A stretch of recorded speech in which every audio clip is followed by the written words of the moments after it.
Welcome, everybody. It's just about that time. We're going to go ahead and get started. Thank you for those of you who are returning and those that are new. This is Money Talk Tuesday.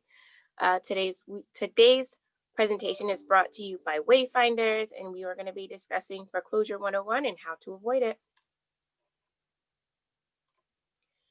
So this is our quick little agenda. I have, about the Office of Economic Empowerment is what we're going to go over, and then go through some disclosures, housekeeping, and then I'll introduce our lovely facilitators, Linda Morales and Araceli Rivera from Wayfinders. But please stick around. We do have an exit poll for you guys at the end. We just want to get some feedback. And if you have any suggestions, we'll also accept that at that time. About the Office of Economic Empowerment, we are a department within the Office of the Treasurer and Receiver General of Massachusetts, tasked with supporting, advocating, and facilitating policies that empower all Massachusetts residents. Our programs serve women, families, high school students, veterans, and seniors. Our priorities include closing the wage gap, increasing access to financial education, improving college affordability, and investing in STEM careers and education.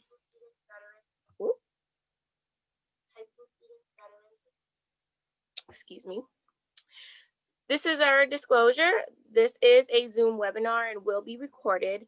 The recording may be uploaded onto a public site for future use. This webinar will also be streamed live on Facebook. That's the echo you heard in the background. Any information shared through the questions function will be anonymous, but please note, however, the chat record is subject to public record law and as such not anonymous.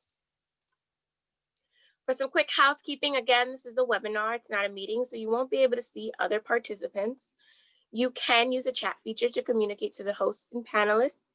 The Q&A at the bottom, and if you're in the app, is available throughout the webinar. It's on that taskbar at the bottom. Please complete the exit poll. Again, stick around to the end. We do have an exit poll, and this is how we get feedback from today's webinar. And finally, tune in December 1st. We have a webinar with Mass Housing that's going to be presented in Spanish for our Spanish-speaking residents. If you have any questions, comments, concerns, need any reasonable accommodations, send us an email at moneytalk@tre.state.ma.us. And to register for that upcoming Money Talk, you can go to the bit.ly listed in the visual here. We also have the events being posted on Facebook and our events page on mass.gov. So do take a look at that when you get a chance. So now at this time, I'm going to hand this over to our lovely facilitators, Ms. Linda and Araceli, and we'll go ahead and get it started. Well, thank you guys for letting us come in and talk about at least the foreclosure portion of what we do here at Wayfinders. At Wayfinders, we do a numerous amount of services to the community. So the foreclosure component is just one of many. So again, I'm Linda Morales, and I am one of the senior specialists here in the homeownership department. And I am accompanied by my manager. Good morning, everyone. I am Araceli Rivera, and I am the homeownership manager.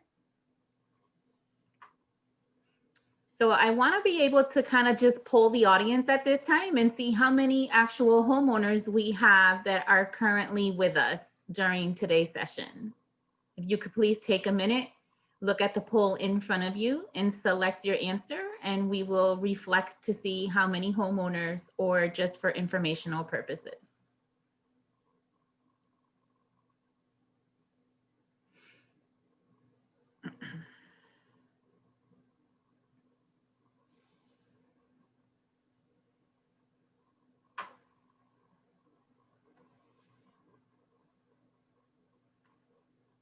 Okay, do we have the results to that? Okay, great. So we do have about 57% of you that are joining us today are homeowners. So thank you for joining us and obtaining the information. And for those of you who might be looking to become one and maybe want to know this end of what to do or what are some of the options to do, just in case you were ever to find yourself in a situation, this will be informational for you as well. Okay, so here in the homeownership department, we at Wayfinders have been HUD approved And we are all HUD approved housing counselors in the agency since 2004. And we are not the only HUD approved agency. So if you are listening from maybe not this part of the state, you're in Western part of the state, or even somewhere else, you could definitely go visit your HUD, HUD.gov to kind of figure out what HUD approved agency would best fit you in your location. Additionally, here at Wayfinders, we've also have been part of, or have been a NeighborWorks America chartered member since 2008. And we hold a collaborative seal of approval through the CHAPA Homeownership Collaborative. And this means maybe very little to you, but means a lot to a lot of your lenders and servicers that you may be working with, because the certifications that we do hold, like the HUD and CHAPA and NeighborWorks and all of the national standards, help make sure that upon you becoming a homeowner, or if you're looking to receive some type of coaching and counseling, that you are receiving coaching and counseling from a certified organization.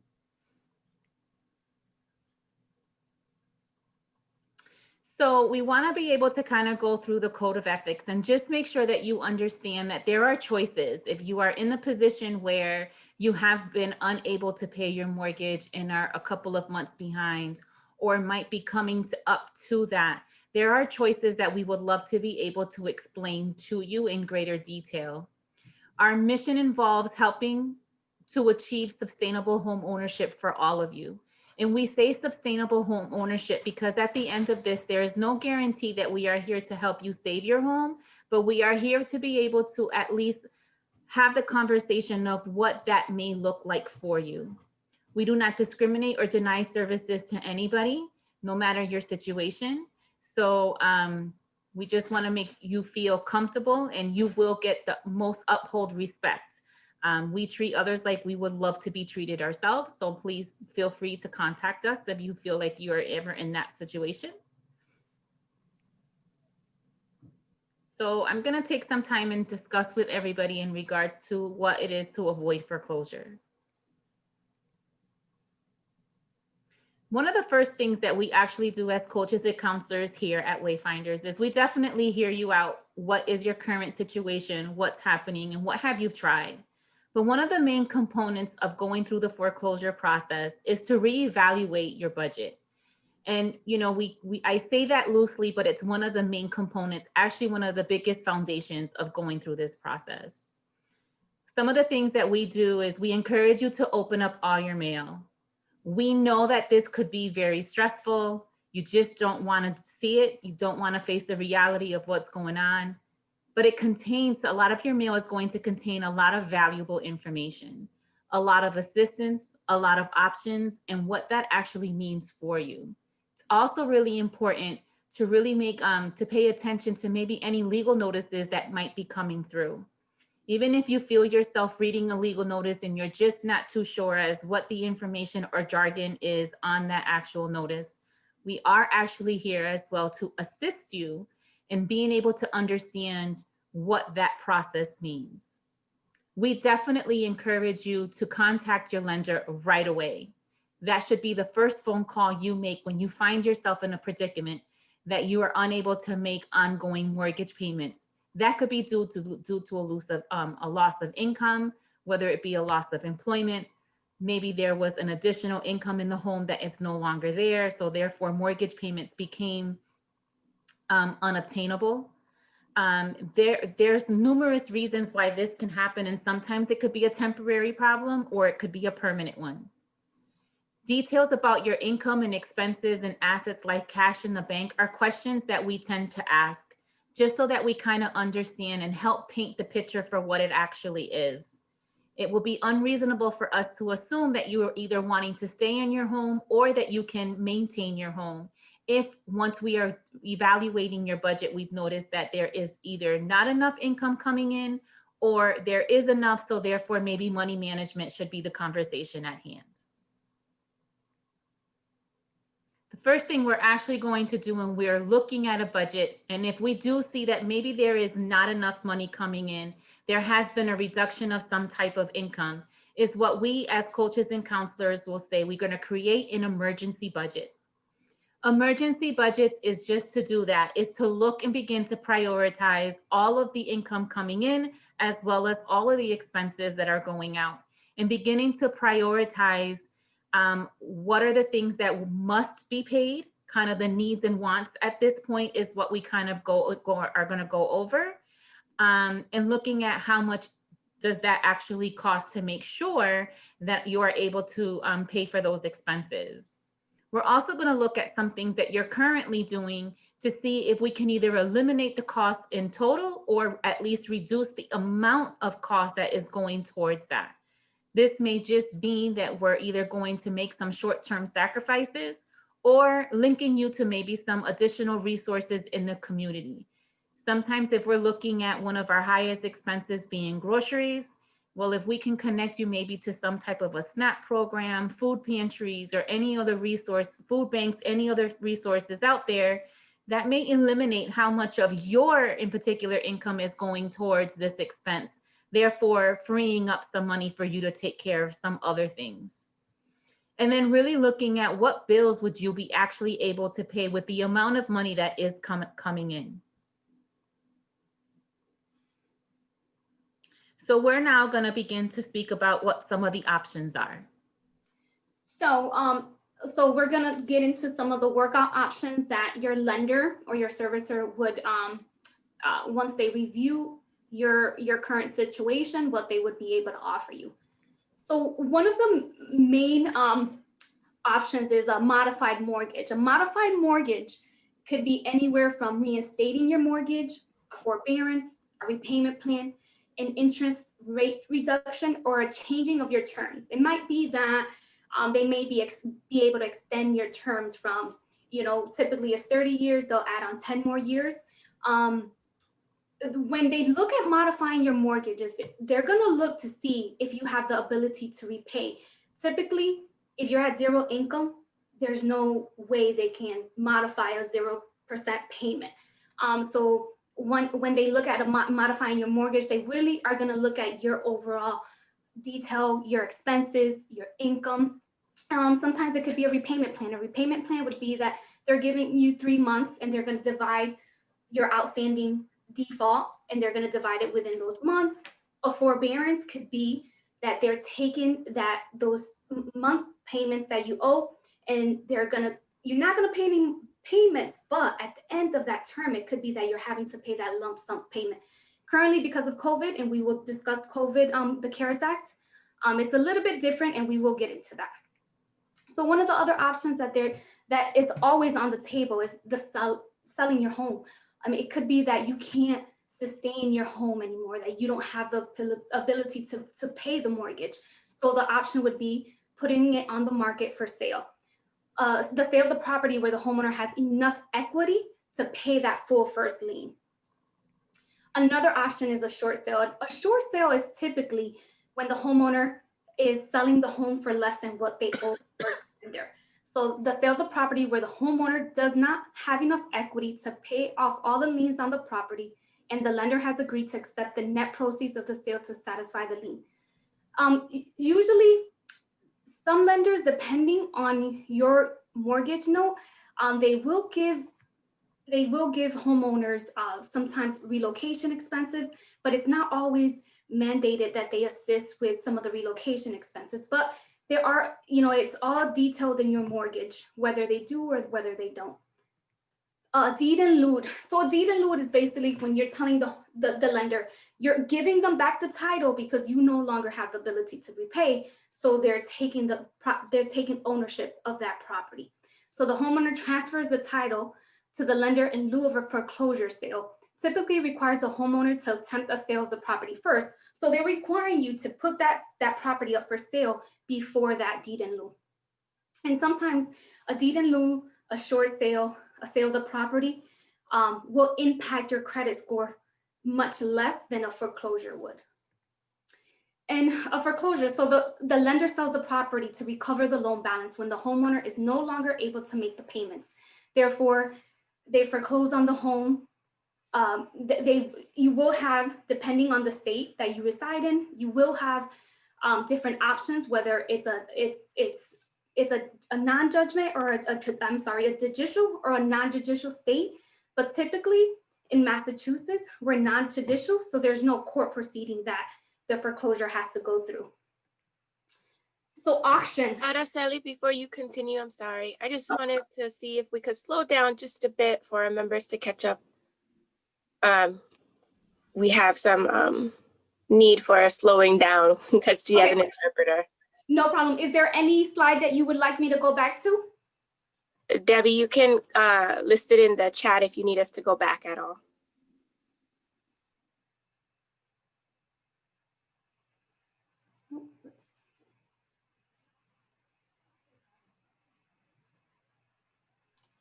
I think she might be okay. We can continue from here. All right, so we're gonna discuss what happens after the foreclosure, what happens after that auction. If you guys feel like we do need to go back on any of the slides, please feel free just to put that in the chat box and we will be notified to actually go back and review any information that you guys feel that you need a little bit better explanation about or just a review. So, okay. Go ahead, sorry, Linda, go ahead. No, go right ahead, I'm sorry. Well, typically what happens after a foreclosure? Typically the bank will auction the home at the date and time listed in the letter that they send you. That's why it's really important, as Linda had mentioned, to open up all your mail. Sometimes that's very scary to open up the mail because you know the situation that you're in, but it's very important because you don't want to wake up one day and you have people sitting on your lawn and your home is being auctioned. The auction does not have to take place actually on your property, but it can or it doesn't have to. After the home is sold, you will be considered tenant residing in the property. So once you're a tenant, the new owner can send you a document for you to appear in court. And at that time, they can either opt to rent to you or they will start the eviction process. The new homeowner will ask you to leave the property. And if you do not, that's when they'll start the court proceedings to evict you. The new owner does not have to give you or offer you any funds to relocate. So that's really important because many homeowners think that, you know, this new landlord or new owner has to, you know, ask you or has to pay for you to be removed. And typically they do not have to give you any funds for relocation. A sheriff may also come to your home and forcibly evict you. So typically when the sheriff comes, they're gonna knock on your door, moving company will go in, they'll box your stuff, they'll put it in storage, and they will remove you from the premises. Cash for keys. The new homeowner may offer you or may even agree to give you some funds for the keys for you to you know, evict the premises. Please feel free to reach out to, I would say, legal aid, an attorney, because you want to make sure that you read any forms carefully before you sign them. You don't want to sign something that you're not 100% sure of. You may give up your legal rights if you're signing something over. The forms often say you promise not to sue the bank for anything they may have done wrong. So that's why you want to make sure that you speak to legal aid or speak to an attorney prior to signing any paperwork. You don't have the right to any money. This offer is at the sole discretion of the new homeowner. So it's not something that you can demand. It's solely at the discretion of the homeowner to give you any cash for keys, as well as the lender. Right. Linda, you want to take over or you want me to continue? No, we can go ahead. So what is it that you're going to actually receive with a HUD housing counseling program? We're going to kind of discuss what that will look like for you. So a HUD housing counseling program is a foreclosure prevention counseling, and homeless counseling services are available free of charge. So here at Wayfinders, when you do come in for foreclosure assistance, it is not something that we do a fee for service. Because we are HUD funded, it allows us to receive funding from HUD to be able to provide coaching and counseling to you. However, again, like I had said earlier, we are not the only local or within our area or, you know, that are HUD certified or offer foreclosure counseling. What we definitely recommend is that you go into the HUD.gov website and kind of locate what is going to be your most closest and nearest a HUD approved counseling program that could assist you in the issues or the concerns and questions you may have. And just to piggyback off what Linda said, we are not the only HUD certified housing counseling agency. It may be that a HUD certified counseling agency within your municipality may know more programs that are available, if the town offers any assistance with mortgage arrears. So it's really great, and it's really good to find out what your local housing authority is. What we can do as a housing counselor is we can help you kind of understand your options. So you heard Araceli kind of go over those 5 key kind of options of, is it to sell your home? Is it a short sale, a deed in lieu? Is it a modification of some sort? So those are some of your options that we're going to kind of be able to discuss in greater detail with you and see what will be the best suit option. These are options, but not all options are always going to be available to you. It's really depending on where you are currently at in your foreclosure status. You might have been a couple of months or even a couple of years too long in the foreclosure process that some of these options are not available to you. But we will help you understand what options are, and as well as any assistance that you feel that we could be through that option that you have chosen and selected.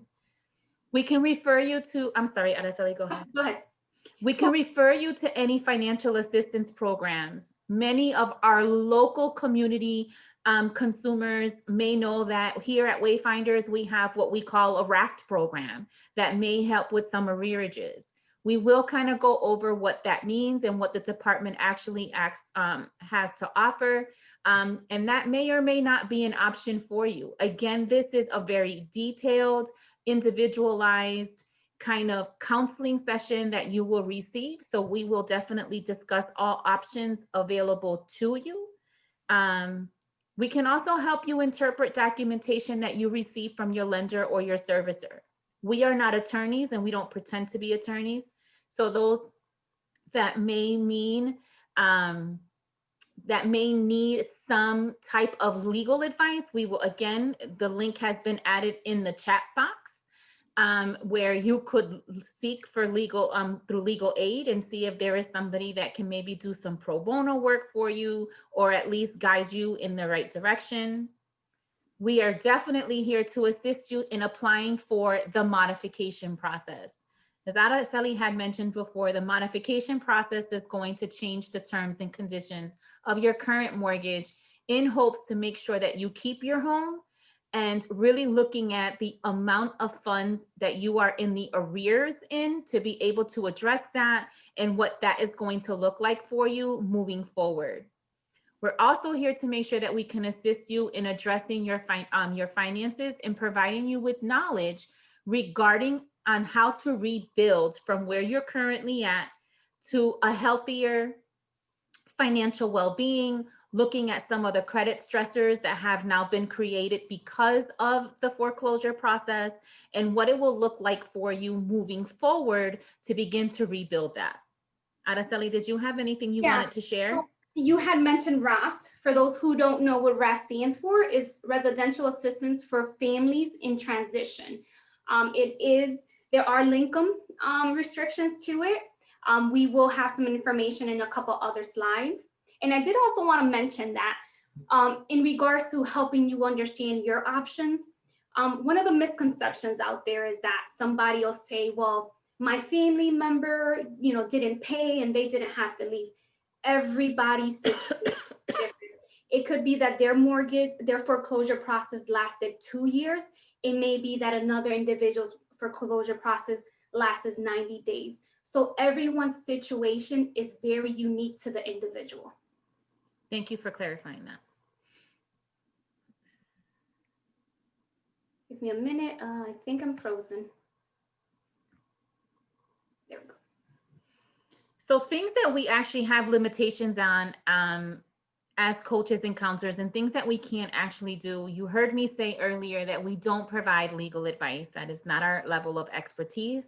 We do not want to have anything ever come back and have legal implications in anything that we've said. So we are very aware of anything that we feel is out of our realm in regards to your options, that we will then identify with you to please seek legal advice.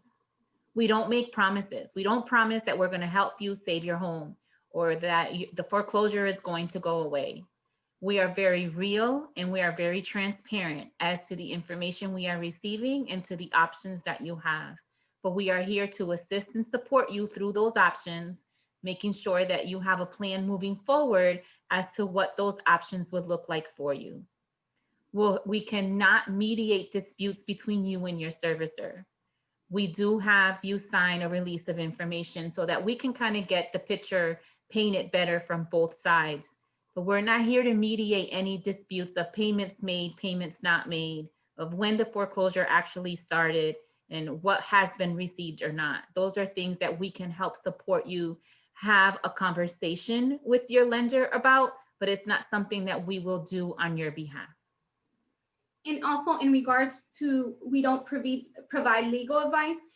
We're here to help you understand your options in your transition, but we're not also here to show up in court with you. Unfortunately, that's not something that's within our realm to show up in court and advocate for you. We're here to give you the tools and the options needed for you in your particular situation. Nothing is worse than just doing nothing, not identifying with what's really going on. That's from, you heard me earlier talk about it starts with opening your mail. It really starts with picking up the phone and having a conversation with your lender about some of the options and things that can happen for you to help you maintain your home, if that is what you can financially afford to do. However, if you feel as though as you're being scammed, treated unfair, and you're not comfortable with contacting your lender on your own, please call your HUD-approved counseling agency. Here at Wayfinders, we are a HUD-approved counseling agency, but we know we're not the only ones, and we're not here to serve everybody from all over the world. We're very realistic with that. So again, we're going to ask you to please go right in to hud.gov/find-a-counselor. You see the website link right below. That's going to help you understand who your right counseling agency is and who would be the right point of contact at that time. And one of the best advice is when you meet with a HUD-approved counselor, be honest. Let them know everything that's going on. They're not going to be able to give you options if you're not clear and honest on your situation. If you keep things from us, then we're not able to give you a full picture of what your options are as well. And with Araceli saying, if you keep things from us, we're not able to help you really go through a realistic plan of what that's going to look like for you. You may be very upfront with us, but then choose to keep information from your lender. That is not something that we recommend for you to do. As transparent as you are with us, we will recommend and encourage you to also be just as transparent with your lender. They have more negotiation power and more assistance of what it is that they can offer you if they really know the true picture or the situation that is happening. And understand that when you meet with us, it's a free judgment zone. We're just here to help you understand your options. We're not here to pass judgments on whatever situation it was that brought you into default.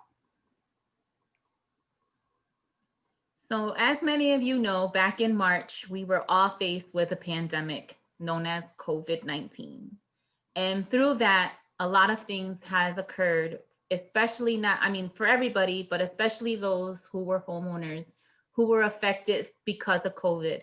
Was it a reduction of income? Was it a loss of income? So therefore, there were no mortgage payments being made. So we're going to kind of go over what the CARES Act is and how that affects you. But we want to first play a really quick video for you so you can get a better understanding of what the CARES Act is. And when you hear the terms mortgage forbearance, you actually know what they're talking about. If you are experiencing difficulty making on-time mortgage payments due to the national coronavirus emergency, forbearance may be an option for you. Forbearance can help consumers get back on their feet during short-term financial difficulty. But there are a few things you need to know and some important decisions you'll need to make. Forbearance is when your mortgage servicer, that's the company that sends your mortgage statement and manages your loan, or lender, allows you to pause or reduce your payments for a limited period of time. Forbearance does not erase what you owe. You will have to repay any missed or reduced payments in the future. So, if you are able to keep up with your payments, keep making them. The types of forbearance available vary by loan type. If your mortgage is backed by the federal government, this includes FHA, VA, USDA, Fannie Mae, and Freddie Mac loans. Provisions of the recently enacted CARES Act allow you to temporarily suspend payments if you are experiencing financial difficulty due to the impact of the coronavirus on your finances. Loan servicers may also have forbearance or deferment options for non-government backed or private loans, but the exact options available to you may differ. Here's how this works for federally backed mortgages under the CARES Act. If you are experiencing financial hardship due to the coronavirus pandemic, you have a right to request forbearance for up to 180 days. You also have the right to request an extension for up to an additional 180 days. But you must contact your loan servicer to request this forbearance. There won't be any additional fees, penalties, or interest added to your account, but your regular interest will still accrue. Other than telling your servicer that you have a pandemic-related financial hardship, you won't need to submit additional documentation to qualify for this forbearance. It's important to find out what options are available to you. The best place to find that information is from your loan servicer.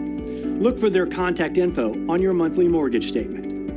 Right now, most financial institutions, including mortgage servicers, are experiencing high call volumes, so there may be long wait times to talk to someone on the phone. Regardless of the type of mortgage you have or how you communicate with your servicer, here are some things to consider. If you cannot make your mortgage payments and you are looking to suspend or reduce your payments, you will need to work with your servicer. If you decide to move forward with a forbearance plan, ask your servicer how you will be required to pay back the amount owed after the forbearance period. Will you owe the entire unpaid amount in a lump sum once the pause period has ended or at the end of the loan term? Can the loan term be extended so that missed payments are added to the end of your mortgage? Will your subsequent monthly payments be higher for a period of time to make up the deferred amount? Finally, be on the lookout for scams and scammers looking to take advantage of consumers affected by coronavirus. You might receive fraudulent calls, emails, text messages, or other offers to help you reduce or stop your mortgage payments. Make sure you are working directly with your mortgage servicer. For more in-depth information, including information on how to find a HUD-approved housing counselor, go to consumerfinance.gov/coronavirus.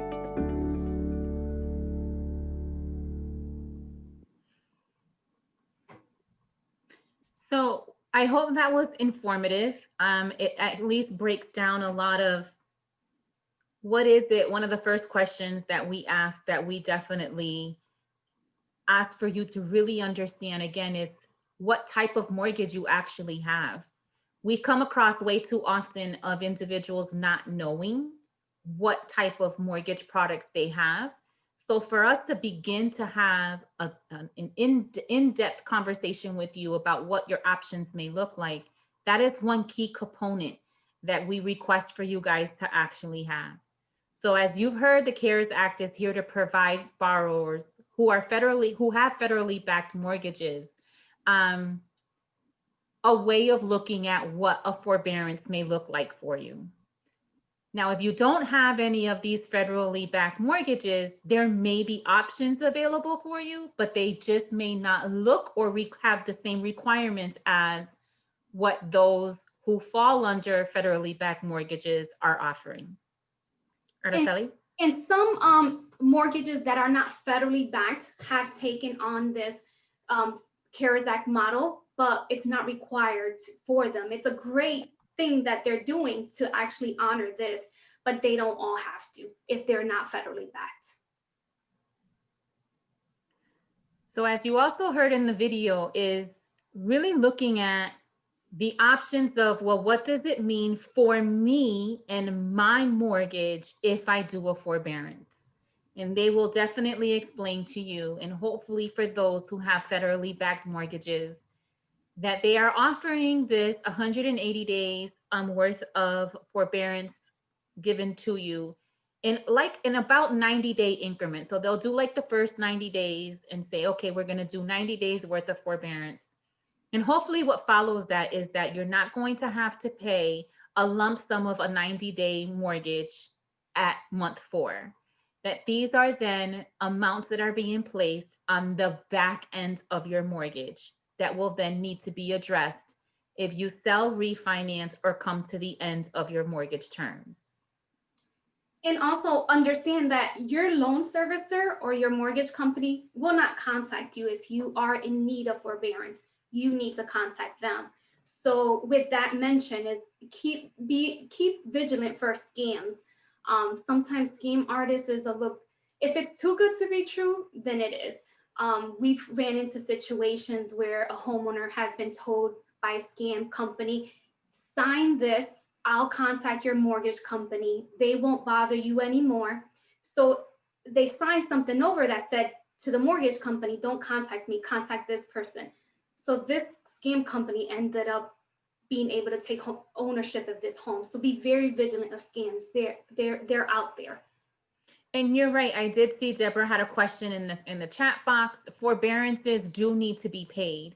It just may look different for many people. Again, it's just depending on your mortgage payment and the forbearance plan that you have been placed in, which is very key as to when you're ready to sit with your servicer on the phone to have a conversation, that you come with a pen and pad, you ask your questions, understand who you're speaking to and what the questions that were being asked and the answers of and the response to your questions, so that you understand what you are going to be financially responsible for. So yes, forbearances do have to be paid back. It just depends on your mortgage and your terms of your forbearance, whether they're going to be needing to get done at the end of the term that was given to you or at the end of your mortgage term. Yeah. And when your forbearance is up, reach out to that loan servicer or that mortgage company and say, hey, what are my options? Because it may be that after the forbearance, they're helping you apply for a modified mortgage payment. So there are options after forbearance.